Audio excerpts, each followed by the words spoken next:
Oakland, California, August 14th, 1964, 2 o'clock in the afternoon. The clock on the peeling cinder block wall clicks forward, but time in this space feels entirely suspended, trapped beneath the suffocating heat of a completely unventilated gymnasium.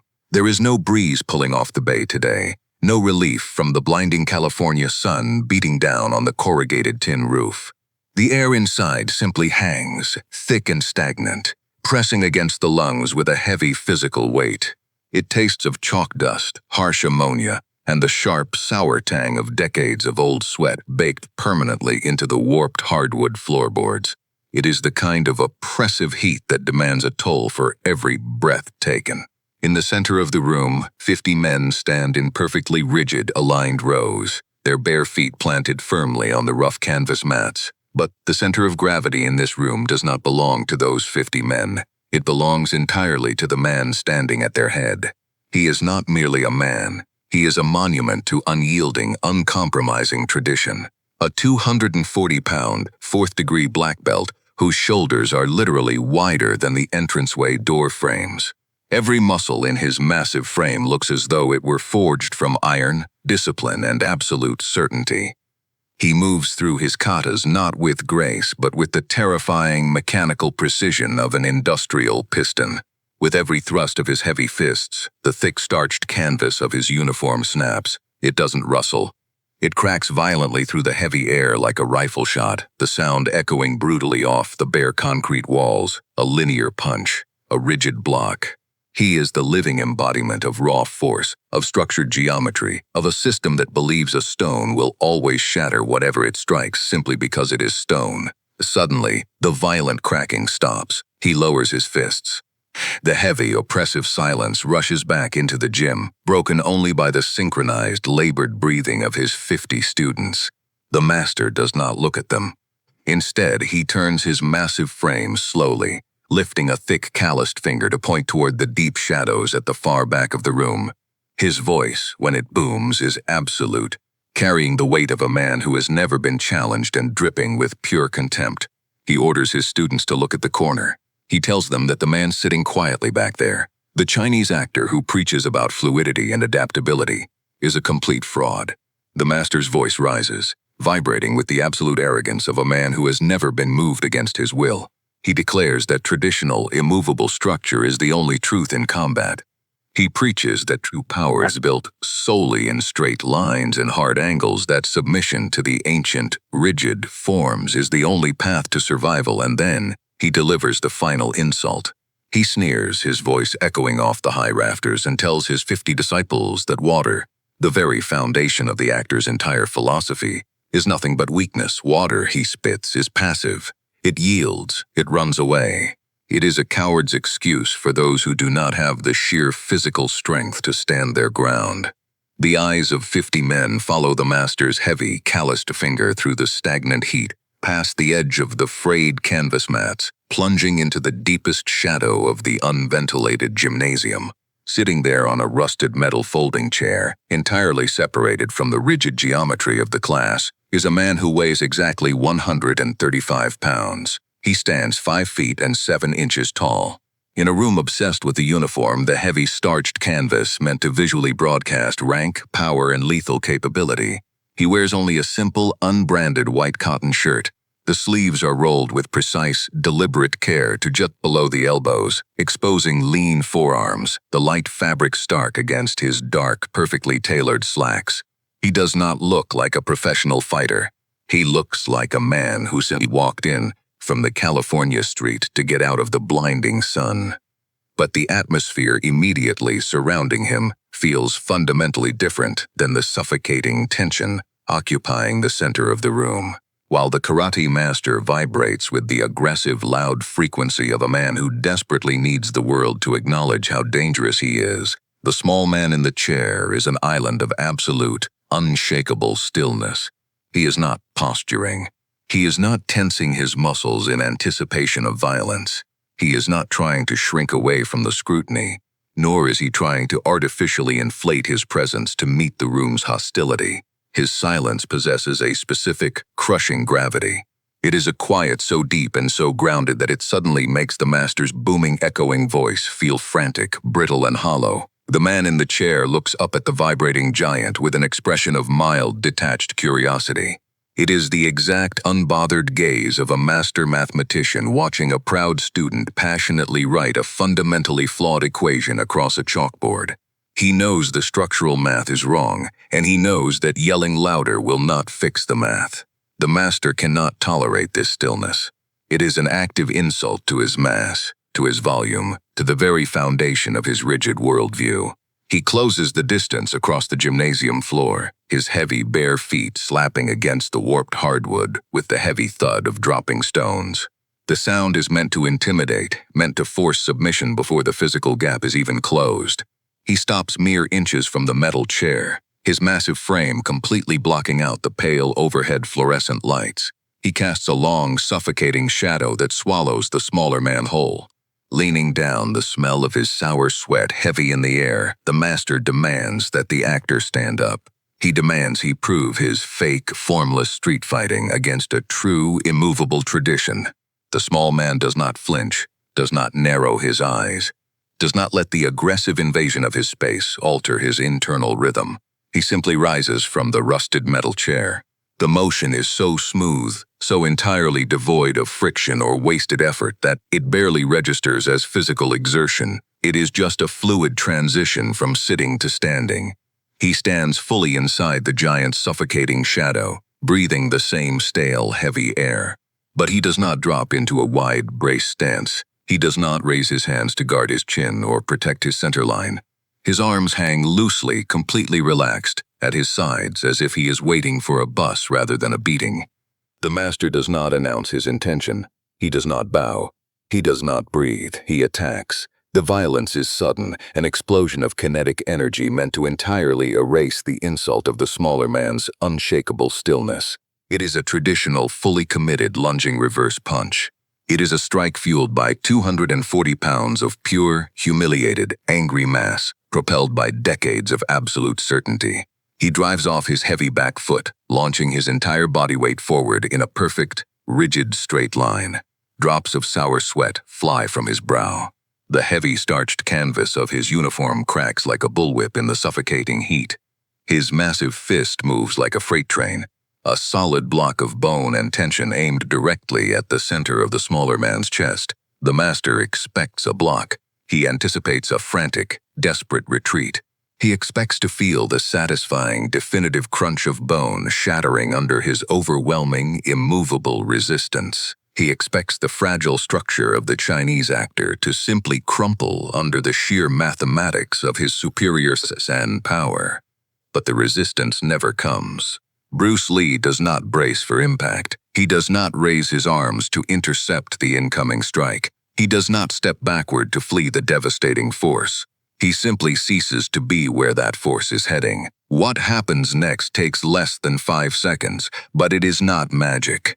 It is pure, brutal, unadulterated physics. As the massive fist hurtles forward, ripping through the stagnant ammonia-scented air, Bruce pivots. He turns on the ball of his canvas shoe. It is a shift of weight so incredibly subtle, so perfectly economical, that it barely registers to the 50 pairs of eyes watching from the walls.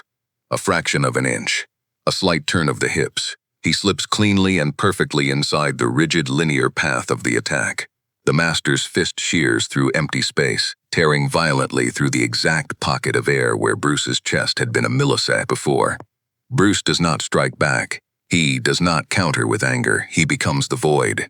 He is water flowing effortlessly, frictionlessly, around a heavy, blind rock. The master has committed everything to the punch. Every single ounce of his 240 pounds is locked into a forward trajectory with absolutely nothing to hit. The momentum instantly becomes a trap.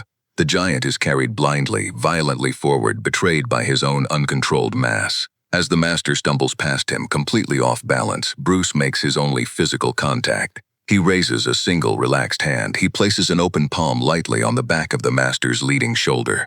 It is not a strike. There is no muscular tension in Bruce's arm. It is merely a geometric correction, a quiet suggestion of gravity. He simply guides the runaway mass downward, adding a fraction of an ounce of directional pressure to the uncontrollable forward plunge. The master cannot correct his center of gravity. He falls. He crashes face first into the unforgiving hardwood. The impact sounds like a thick wooden beam snapping under extreme pressure, a sickening, bone-rattling thud that vibrates through the floorboards and up into the souls of 50 men. And then dead absolute silence. The massive frame of the karate master remains pressed against the warped hardwood for a long, agonizing moment before he finally pushes his upper body off the floor. His heavy, ragged gasps for air echoing loudly through the suffocating heat of the completely unventilated gymnasium. The absolute illusion of his invincibility, an ironclad construct meticulously built over decades of unbroken dominance, physical intimidation, and a rigid, unyielding adherence to immovable tradition, lies utterly and irreparably shattered beneath him on the sweat-stained floorboards. He slowly lifts his heavy, throbbing head, his eyes struggling to focus through the stinging salt of his own sweat as he looks up at the 135-pound man standing calmly in front of him. Bruce Lee has not even broken a sweat. His simple white cotton shirt remains immaculate, his posture perfectly relaxed, and his breathing is exactly as slow, deep and measured as it was when he was merely observing the class from the deep shadows. The perimeter of the room is lined with the master's 50 devoted students, but they are entirely mute, frozen in a collective state of profound, suffocating shock, completely unable to process the sudden, effortless dismantling of their seemingly invincible teacher. The master makes absolutely no attempt to stand back up to his full, towering height. The loud, aggressive tension that previously vibrated through his colossal body has completely evaporated, replaced now by the deep, uncontrollable trembling of a man who has suddenly discovered the definitive limits of his own violent universe. His thick, calloused hands that have spent a lifetime breaking wood, shattering bone, and demanding immediate submission from everyone who entered his domain, are shaking visibly as they slowly reach down to his rigid waist. With hesitant, deeply defeated movements, he begins to untie the thick, frayed black belt wrapped tightly around his heavy canvas uniform. This belt is far more than a piece of dyed cloth. It is the ultimate physical manifestation of his monumental ego, his supreme rank, and his unquestioned certainty that brute force was the only reality that mattered. He pulls the long, heavy fabric free, and, bowing his head in a poignant gesture of total, unconditional surrender, he holds it out with both trembling hands toward the small man who just dismantled his life's work. Bruce Lee does not reach out to take the belt. He remains perfectly still, looking down at the broken giant not with the triumphant, arrogant sneer of a victor, but with the calm, devastating compassion of a master teacher who has just administered a painful but absolutely necessary physical truth. The silence in the room is so profound, so thick with sudden revelation, that the faint electrical hum of the overhead fluorescent lights feels suddenly deafening against the eardrums. When Bruce finally speaks, his voice is soft, entirely devoid of anger, adrenaline, or the toxic pride that usually follows a fight. Yet it carries with perfect, piercing clarity to every single man standing frozen against the concrete walls. "Keep it," he says softly, his eyes never leaving the master's humbled downward gaze. "A belt only holds up your pants. The truth holds up the man." He pauses, letting the profound weight of those words settle into the stagnant, heavy air of the gymnasium, allowing the philosophy to replace the violence. "You fought your idea of me, not me. You fought the water, and you drowned in your own weight." The karate master does not reply because there is absolutely nothing left to say. His 240 pounds of immovable, rigid tradition remains kneeling on the sweat-stained canvas, staring at the floorboards not in anger, but in the quiet, crushing realization of his own artificial limitations. The 50 students lining the concrete walls slowly lower their heads, a silent, collective acknowledgement of the new reality that has just completely rewritten everything they thought they knew about violence, power, and the ultimate fragility of the human ego. The small man in the white cotton shirt turns and walks toward the exit, his movements so perfectly efficient that his canvas shoes make no sound at all against the warped wood. He pushes open the heavy double doors and disappears back into the blinding, unforgiving glare of the California afternoon sun, leaving the heavy, fraying black belt lying completely untouched on the floor. We're all conditioned from a very young age to build walls around ourselves. We are taught to be rigid, to brace heavily for impact, to rely on brute force, loud titles, and sheer physical volume to convince the world that we cannot be moved or broken. We are taught to be the stone, believing that the stone will always crush whatever it strikes. But if this story made you reconsider what strength actually looks like, if it made you realize that the most dangerous man in the room is never the loudest, but the most adaptable, subscribe. There is a profound difference between practicing to fight and practicing to understand the truth of your own movement. And if you want to go deeper into the training, diet, and mental discipline that made these moments possible, if you want to learn how to build the kind of stillness that breaks mountains, grab the free ebook, The Bruce Lee Secret Code, using the link in the description. This is not just a collection of physical techniques. It is the complete documented architecture of a mind that refused to be trapped by tradition and a body meticulously forged to flow like water through any obstacle placed in its path. Use coupon code LEGACY20 to unlock the exact philosophies that dismantled the greatest fighters of a generation, long after the 50 students have quietly filed out into the street, long after the heavy wooden doors have been bolted shut and the suffocating heat of the afternoon has finally begun to break. The unventilated gymnasium sits completely empty. The air is still thick with the lingering smell of chalk dust, old canvas mats, and dried sweat, but the aggressive tension has vanished, replaced by the deep shadows stretching long and dark across the center of the room. There are no shattered boards. There are no dents in the concrete walls. There is absolutely no physical evidence whatsoever that the most dangerous martial artist of his era was ever inside this building. Brute force destroys the room to prove it was there, but water simply washes it clean and moves on. True mastery does not need to leave a scar to prove it existed. True mastery leaves no trace at all.